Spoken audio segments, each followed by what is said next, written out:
좋아요, 구독. 그렇다면 국립공원공단은 과연 어떤 기관일까? 과연 주된 업무는 어떤 걸 하실까도 좀 궁금합니다.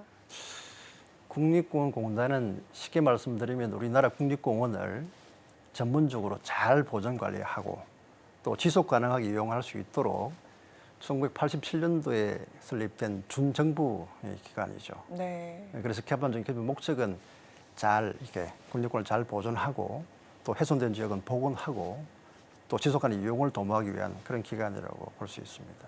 맞습니다. 아무래도 우리 후손들에게 대대로 물려줘야 할 굉장히 중요한 그런 가치가 있는 곳이기도 한데, 그럼 세 가지 정도로 크게 나눠서 설명을 또 해주실 수 있다라고 들었어요. 예. 대표적인 것들이 어떤 게 있을까요? 그 국립공원 하는 주요 업무가 크게 세 가지로 나눌 수가 있는데, 첫 번째는 아까 말씀드린 대로 국립공원을 잘 보존하고 네. 또 훼손된 지역을 잘 찾아서 복원해가는 일, 그게 첫 번째 일이고, 두 번째는 많은 탐방객들이 오시기 때문에 이분들에게 정말 유익한 탐방 서비스를 제공하는 것입니다.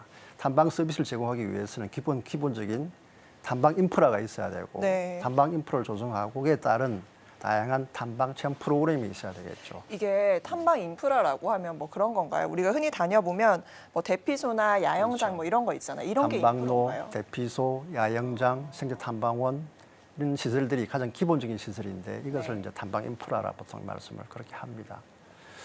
그다음 중요한 것은 이런 분들이 많이 오셨을 때 정말 안전하게 탐방을 하시고 돌아가실 수 있도록 해야 되기 때문에 탐방객에 대한 안전 문제, 그리고 산불이나 재난이 발생했을 때 태풍이라든지 그런 피해로 인한 피해를 최소화시키고 예방하는 대책들, 이런 대책들을 우리 공단에서 적극적으로 추진하고 있습니다. 자, 이어서 자연과 또 이 문화적 가치가 굉장히 뛰어난 국립공원을 우리가 어떻게 지정하고 보존할까도 시청자분들 굉장히 궁금하실 거예요. 이게 어떤 절차를 진행해서 이렇게 이루어지게 되는 건가요? 첫째는 이제 국립공원으로 지정할 가치가 있는 곳을 잘 찾아내는 게 첫 번째겠죠. 이 국립공원이라고 하는 것은 정말 생태적으로 가치가 있는 곳, 경관적으로 정말 가치가 되고 정말 국가적으로 대표할 만한 곳, 이것이 국립공원인데 이제 그런 곳을 잘 찾아내는 것이 1단계고, 네. 찾아내서 기본적으로 국립공원은 어느 정도 범위까지 할 것인지 이 개략적인 이제 범위를 정하는 게 첫 번째죠. 정하면 보통 이 지자체가 이걸 하게 되는데, 하게 되면 이제 국립공원으로 지정해 달라고 공단을 거쳐서 환경부에 건의를 합니다. 건의하면 이제 환경부나 공단에서 과연 그 지역이 국립공원으로서 가치가 있는지, 있다면 어느 정도 범위까지 국립공원을 할 것인지 이 구체적인 내용을 연구해서 기본적인 지정 계획안을 만듭니다. 이 계획안이 나오면 이해관계들이 상당히 많이 있죠. 네. 이제 토지 소유자도 있고, 지역 주민도 거주지가 있을 있고, 수- 지자체도 네. 있고, 그에 할 관계되는 유관기관도 있고, 또 중앙부처는 중앙부처대로 관련된 행정계가 많이 있습니다. 네. 이 지정안을 가지고 주민 의견 수렴도 하고, 행정기관이나 협의도 하고, 그렇게 하면 당초의 계획 같은 것보다 최종적인 국립공원 계획안이 나오겠죠. 이 나오면 이걸 가지고 환경부가 이제 국립공원위원회 심의를 거쳐서 환경부 장관이 이제 지정해서 고시를 하게 되죠. 예. 그렇게 이런 절차와 병행해서 이제 국립공원이 지정이 되면 세계적으로 이제 관리를 해야 되기 때문에 네. 그 국립공원에 해당되는 마스터 플랜, 그러니까 종합 관리 계획을 만들고 그 10년짜리 계획입니다. 그걸 그 10년 계획에 따라서 연차적으로 이렇게 이행하도록 이렇게 되어 있죠. 이게 뭐 단순히 당연히 지정하는 건 아니라고 생각은 했지만, 이게 10년 단위의 추후 계획도 세워야 되기 때문에 굉장히 장기적인 이제 플랜을 또 짜야 하는 그런 그렇죠. 거군요. 지정이 되면 장기적인 계획을 갖고 그 계획에 따라서 연차적으로 이제 추진하게 되는 것이고, 지정하는 절차도 상당히 시간이 좀 걸릴 네. 수가 있죠. 네, 반가운 소식이 이제 지난해 팔공산이 국립공원에 지정이 됐습니다. 뭐 대구 경북 분들이라면 팔공산을 생각하시는 분들 많으셨을 텐데, 자, 이게 어떤 의미가 있고 또 사후에는 구체적으로 좀 어떻게 관리가 진행될 예정인지도 궁금해요. 이제 대구 경북 지역의 정말 진산이 팔공산이죠. 네. 팔공산이 이제 23년도에 23번째로 이제 국립공원으로 지정이 되었는데, 이것은 2016년도에 태백산이 국립공원으로 지정되고 난 이후 한 7년 만에 지정이 된 거죠. 네. 제가 보기에는 가장 큰 의미라 그러면, 처음째는 이제 기본적으로 지역 주민과 또 그 사찰이 많거든요. 사찰과 지자체와 또 우리 공단이 이게 정말 조율하시기가 쉽지 않으셨겠어요. 그 협력에 의해서 이루어낸 성과다. 저는 이렇게 보고 있고 사실 국립공원 지정하게 되면 찬성하시는 분도 계시지만 토지 소유자분들은 상당히 반대가 심합니다. 네. 반대한 이유는 여러 가지 규제가 따르고 재산 행사에 많이 제약이 따르기 때문에 많이 반대를 하세요. 그래서 저희는 상당히 많은 부분 설득도 하고 만나고 소통도 했는데 가장 중요한 것은 이제 국립공원 경계되는 부분의 소지 소유자들 이 부분에 관해서는 원하면 다 제외시켜 주겠다. 원하는 방향대로 해드린다. 다음 어쩔 수 없이 국립공원 속에 들어있는 네. 토지 소유자는 가능한 국가가 땅을 매수해 드리겠다. 그리고 국립공원 속에 있는 지역 주민들한테는 최대한 지원하고 사찰도 마찬가지고 그런 방안을 제시를 많이 했죠. 그래서 당초에는 많은 반대가 있었습니다만 네. 반대대책위원회가 지금은 상생발전위원회로 다 개편이 됐죠. 그래서 이제 정말 지역 주민과 함께 이루어낸 성과다 이렇게 평가할 수 있다고 저는 보고 있고요. 또 하나는 이제 과거에 국립공원 관리에 있어서 우리 공단 직원들이 지역 주민이나 사찰을 대할 때 그냥 단속의 대상이다. 또 지역 주민들과 사찰은 우리를 뭘 못하게 하려는 사람들 같다. 제복을 입고 완장차고 와서 뭘 못하게 하네. 이런 이미지가 굉장히 많이 있었는데 이 팔공산 국립공원 지정과 동시에 많은 설명을 하고 대화와 협력을 하는 과정에서 이분들도 뭘 못하게 하는 사람들이 아니고 공단과 우리 지역 주민과 사찰이 정말 국립공원을 보존하는 관리하는 같은 동반자다. 이런 인식들을 많이 갖게 됐다. 그래서 국립공원 속의 사찰 같은 경우에는 일부 사찰 같은 경우에는 면적을 더 늘렸습니다. 국립공원 속에 들어오겠다고. 그리고 국립공원 대구 동화산 인근에는 많은 지역 주민들이 많이 사시거든요. 네. 집단 시설주가 많이 있습니다. 그 지역들도 과거에는 다 빠져나가려고 해서 국립공원이 아닌 곳으로 빼달라고 많이 요구를 했지만 뭐 주거하거나 생활하는데 불편함이 있을까 봐요. 지금은 국립공원 속에 잔류하겠다 그래서 다 남아 있습니다. 굉장히 이번 팔공산 지정이 주는 의미가 상당히 크네요. 맞습니다. 이것은 단순히 제가 보기에 뭐 지금 대통령께서 공약 사업이기도 하지만 네. 그 지역 주민과 협력과 또 기존에 가져왔던 안 좋은 이런 이미지를 벗어버리는 중요한 계기가 됐다. 저는 이렇게 평가를 하고 있습니다. 네, 맞습니다. 말씀해 주신 대로 어떤 지역 상생 발전의 하나의 이제 플랫폼처럼 소통을 통해서 거둬낸 성과이기 때문에 조금 더 의미가 있지 않을까라는 생각이 들고요. 네. 자, 그리고 이렇게 보면요. 우리가 아무래도 이제 국립공원으로 지정이 되고 나면 후손들에게 물려주기 위해서는 뭐 벌목이라거나 자연 훼손 행위에 대한 그런 조치, 그다음에 예방 활동도 굉장히 중요할 텐데요. 이 부분을 이제 공단에서 주로 또 담당하고 계신다라고 하는데 벌목이나 이런 자연 훼손 행위가 좀 많나요? 과거보다는 많이 이제 줄었다고 봐야 되겠죠. 인식이 좀 전환되고는 있죠. 예, 국립공원은 국립공원이 아닌 일반 산림과 기본적으로 좀 다르잖아요. 네. 국립공원은 그 자체가 기본적으로 자연 유산입니다. 네, 맞습니다. 일반 산림 같은 경우에는 이제 산림 경영을 하는데 산림 경영이라고 하는 것은 나무를 잘 키워서 굵게 크게 그런 나무를 베서 나무는 목재로 활용을 하고 그곳에 다시 나무를 심고 잘 가꾸고 이게 기본적인 산림 경영입니다. 네. 근데 국립공원 아까 말씀드린 대로 기본적으로 우리가 후손에 물려줄 그냥 귀중한 유산이기 때문에 원형 보존하는 걸 원칙으로 하고 있습니다. 그리고 인간의 간섭을 가장 최소화해야 된다라는 것을 목표로 운영을 하기 때문에 여러 가지 벌목이라든지 이런 개발 행위는 굉장히 엄격하게 규제를 하고 있죠. 하고 있고 우리 공단 직원들이 정말 이 모든 직원들은 자기가 할당받은 핵심 구역이 있습니다.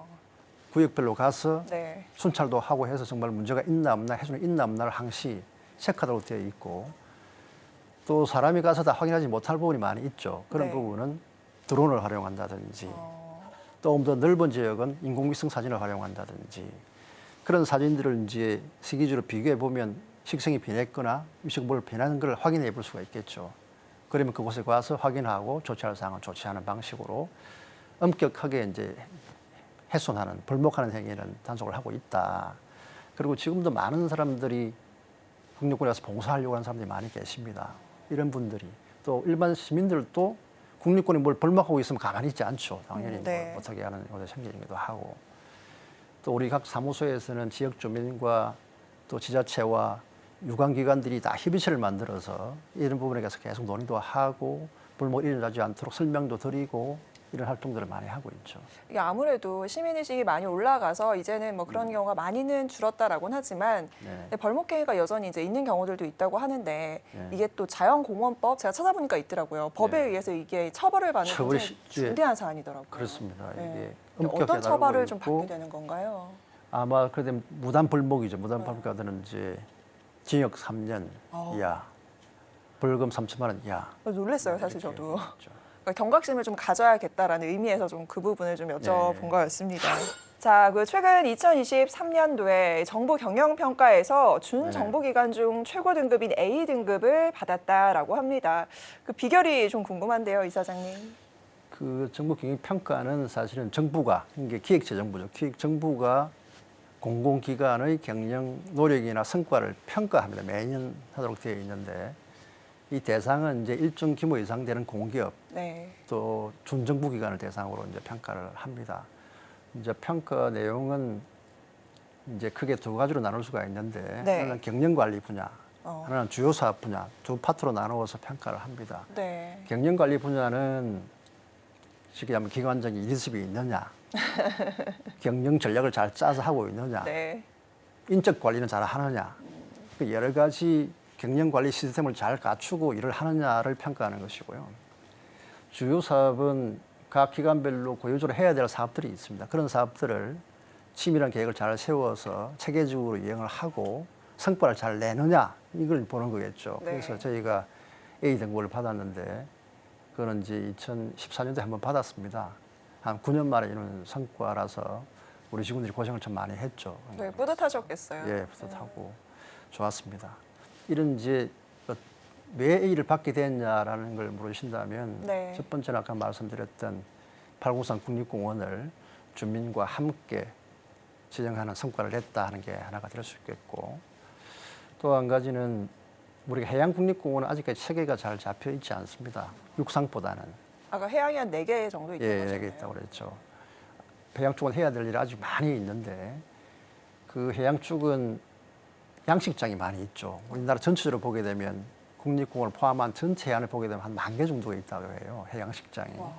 이 국립공원 속에는 2,300개 정도 됩니다. 이 양식장은 기본적으로 해양을 오염시킬 가능성이 있는 곳이잖아요. 네. 뭐 먹이도 줘야 되고 그 먹이가 퇴적되기도 하고 또 부표는 미세 플라스틱 나오기도 하고 이런 요인들이 상당히 많이 있는 네. 곳입니다.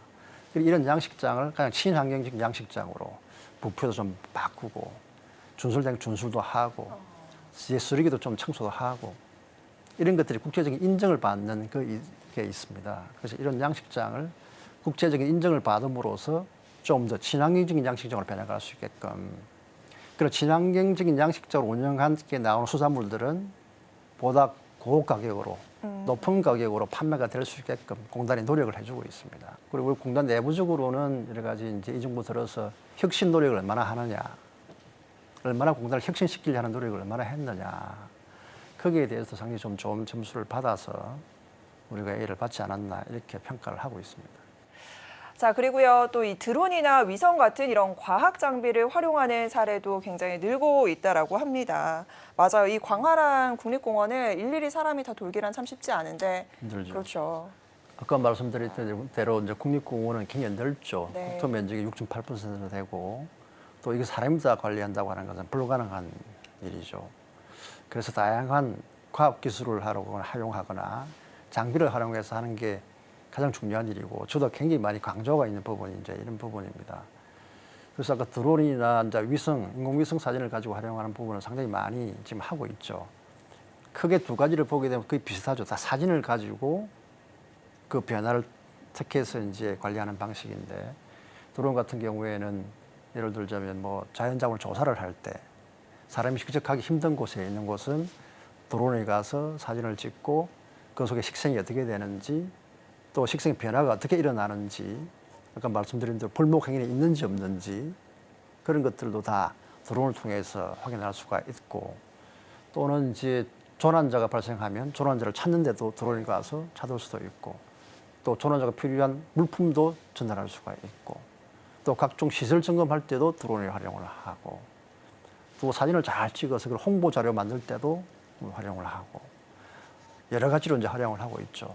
그 드론과 위성의 차이는 드론은 조금 더 좁은 범위 내에서 사진을 찍어서 여러 가지 활용한다면 인공위성 사진은 이제 넓은 지역에 대해서 이렇게 사진을 찍어서 활용할 수 있도록 이렇게 하고 있죠. 그 이외에 드론 말고 인공위성 말고 뭐 CCTV라든지 네. 또 국립공원도에 뭐 새가 어떤 종류가 사는지를 확인하기 위해서 뭐 녹음기를 설치해 놓고 녹음한 걸 가지고 어떤 새가 서식한다라고 확인한다든지 이 다양한 방식으로 이용할 수가 있다라고 말씀드릴 수가 있고 특히나 이제 드론 가지고 할 수 있는 것 중에 특별한 사례 하나 소개시켜드리자면 네. 그 국립공원 속에도 이제 비가 많이 오거나 해빙기 네. 얼었다가 녹을 때는 이제 낙석이 상당히 우려가 되죠. 낙석의 피해도 많이 이제 발생을 하는데 이게 중요한 것은 낙석이 발생할 가능성이 높은 곳이 어디냐를 찾는 게 상당히 중요하죠. 네. 그래서 이제 드론을 가지고 낙석 위험이 있는 곳을 이제 사진을 좀 중첩되게 이렇게 찍어서 또 일정 시기 이후에 또 찍고 그러면 연체적으로 시기가 쭉 나오면 이 사진들을 3차원 자료로 만듭니다. 3차원 자료 변화를 시키면 이 낙석이 어느 정도 변화가 생겼는지, 섬이 얼마나 벌어졌는지, 낙석 위험이 가장 큰 곳이 어딘지 이걸 찾아낼 수가 있겠죠. 그걸 찾아내면 선제적으로 가서 낙석을 제거하거나 아니면 거물을 쳐서 낙석이 떨어지지 않게 하거나 네. 이런 방식으로 지금 하고 있죠. 그래서 아까 말씀드린 대로 국립공원이라고 하는 것이 사람의 힘만으로 관리하기 힘들기 때문에 최신의 이제 과학 기술을 활용하고 최선의 장비를 활용해서 보다 효율적으로 체계적으로 관리해 나가도록 이렇게 하고 있습니다. 네, 생태계 보존과 또 이 안전사고 예방 같은 데 있어서는 이런 과학기술과 관련된 장비들을 활용하는 노하우도 있다라고 전해주셨고요. 자, 이번에는 수탁 사업을 통한 노하우 전파에도 앞장서고 있다라고 하십니다. 어떤 활동들 진행하고 계신가요? 국립공원은 사실은 생긴 지가 한 40년 가까이 되기 때문에 많은 노하우를 가지고 있죠. 그 노하우, 어떤 노하우인지 이렇게 물으신다면 네. 아까 말씀드린 대로 잘 보존의 가치가 있는 곳을 훼손되지 않도록 잘 보존하고 복원하는 현장에서의 그런 노하우가 있는 것이고 또 다양한 탐방객들을 위한 탐방 인프라를 조성하고 다양한 탐방 프로그램을 만들어서 해설할 수 있는 이런 노하우가 현장에 있죠. 그러니까 다른 기관들이 이렇게 다 부여하기 쉽지 않죠. 네. 그래서 이런 걸 원하는 기관에서 요구를 합니다. 어, 보존을 하게 원하는 곳은 보존하게 하게 하고 또 여러 가지 탐방시설을 만들고 싶어하는 곳은 탐방시설을 만들어서 운영하기까지 하도록 이렇게 요청을 하죠. 그러면 그걸 이제 잘 해서 이제 우리 위탁하는 기관 쪽에도 그런 관리 노하우도 우리가 전파를 하고 있는데 대표적인 사례는 이제 경북 청도에 있는 운문산 생태경관 보존 지역이라고 있습니다. 이 지역은 원래 이제 대구 지방환경청에서 관리를 해야 될 사항인데 네. 저희가 2015년부터 위탁을 받아서 관리를 하고 있죠. 그런 생태경관 지역을 잘 보존하고 또 탐방안내센터가 있는데 그 센터를 우리가 받아서 적정하게 운영하고 오시는 분들한테 좋은 탐방 해설 프로그램도 제공을 하고 이렇게 하고 있죠. 다음은 우리 집 전북 부안에 있는 새만금 환경생태단지라고 있습니다. 네. 이 지역은 처음 조성할 때부터 저희 공단에서 나무도 심고 건물도 짓고 식물도 키우고 그래서 지금은 굉장히 좋은 모양새로 좀 만들어가고 있고 아무래도 이제 갯벌이다 보니까는 어떤 뭐라 그럴까요? 그 생물종 서식이 쉽지 않을 것 같아서 않죠. 그런 거를 이제 보존해서 이제 어떤 노하우를 통해서 함께 하고 계시는 그렇죠. 건가요? 그런 갯벌 곳에 잘 클 수 있고 생육에 지장이 없는 수종을 잘 심어가면서 잘 키워내는 게 기술이겠죠. 네. 그렇게 키우고 그 생태계가 또 어떻게 변해가는지까지 이제 모니터도 하고 있고 또 생태단지에 많은 분들이 오시기 때문에 그분들에게 정말 유익한 생태 탐방 해설도 아울러서 하고 있습니다. 자, 로드킬과 관련된 문제 해결 방안에 관한 이야기 좀 해볼까 합니다. 로드킬 문제도 사실 또 상당히 심각해요. 로드킬은 말 그대로 이게 도로에서 이 야생 동물이 네. 죽음을 당하는 것이잖아요. 그래서 도로가 우리 국립공원 속에는 한 106개 정도가 있습니다. 이 도로에서 이제 이 로드킬 당하는 그 야생동물 개체 수가 한 200건 정도가 된다고 해요. 그런 상당히 많이 이제 생기는 일인데 우리 공단에서도 이런 로드킬을 좀 줄이기 위해서 많은 네. 노력을 현재 하고 있습니다. 가장 기본적인 것이 도로에 차가 다니는 곳에는 야생동물이 안 지나가도록 하는 방법이 가장 기본적인 것이겠죠. 그래서 이제 도로에는 야생동물이 지나가는 길을 만들어서 그 생태 통로라고 하는데 야생동물은 거리로 지나가도록 유도를 하는 사업들을 하고 있습니다. 네. 예, 국립공원 속에는 이제 17개의 생태 통로가 있고 앞으로도 연차적으로 계속적으로 설치해 나가려고 합니다. 그래서 설치하려고 하면 어느 곳에 어떤 야생동물이 많이 지나가는지를 잘 찾아서 그곳에 그 동물에 해당하는 적합한 통로를 이제 만들어야 되는 일이죠. 그게 이제 첫 번째인 거고. 네.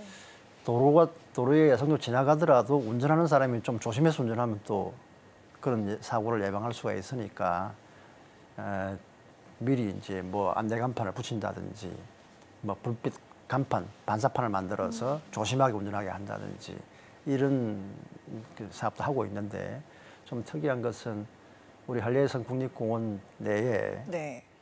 좀 민간 기업이죠. 포스코 DX와 같이 협력해서 네.